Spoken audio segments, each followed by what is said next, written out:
Hello అండి అందరికీ. మనందరికీ తెలుసు అసెంబ్లీలో రీసెంట్గా చిరంజీవి గారి మీద ఎమ్మెల్యే బాలకృష్ణ చేసిన వ్యాఖ్యలు అనేవి తీవ్రస్థాయిలో దుమారాన్ని అయితే రేపినాయి. ప్రధానంగా చిరంజీవి పాత్ర ఏమీ లేనట్టు చిరంజీవి గారి మీద కొన్ని వ్యంగ్యాస్త్రాలు అయితే వేయడం జరిగింది. దీన్ని బట్టి ఏంటంటే బాలకృష్ణకి చిరంజీవికి ఎప్పటి నుంచో చిన్న చిన్న గొడవలు ఉన్నాయి.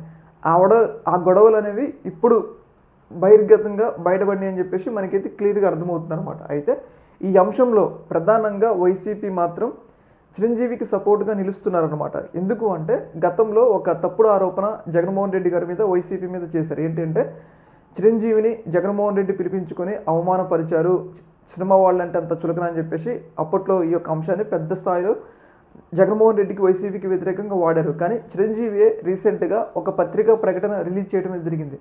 ఈ పత్రికా ప్రకటనలో ఆయన ఏం చెప్పారంటే జగన్మోహన్ రెడ్డి నన్ను సాధారణంగా ఆహ్వానించారు, ఎలాంటి అవమానం జరగలేదు అని చెప్పేసి ఆయనే చెప్పడంతో వైసీపీ మాత్రం చిరంజీవికి సపోర్ట్ వస్తుంది. ముఖ్యంగా జనసేన పవన్ కళ్యాణ్ గారు ఈ యొక్క కాంట్రవర్సీలో ఇప్పటివరకు కూడా స్పందించలేదు. గతంలో ఏదైతే చిరంజీవి గారు జగన్మోహన్ రెడ్డికి నమస్కారం పెట్టినప్పుడు ఆ అంశాన్ని పవన్ కళ్యాణ్ గారు కూడా చాలా పెద్ద స్థాయిలో ప్రజలకు తీసుకెళ్లారు. కానీ ఇప్పుడు మాత్రం చిరంజీవి గారే ఆ విషయాన్ని చెప్పినా కానీ ఎవరు స్పందించట్లేదు. అంటే తమకు అనుకూలంగా ఉంటే స్పందిస్తారు, తమకు అనుకూలంగా లేకపోతే స్పందించరు అన్న ఒక అభిప్రాయం వ్యక్తం అవుతుంది.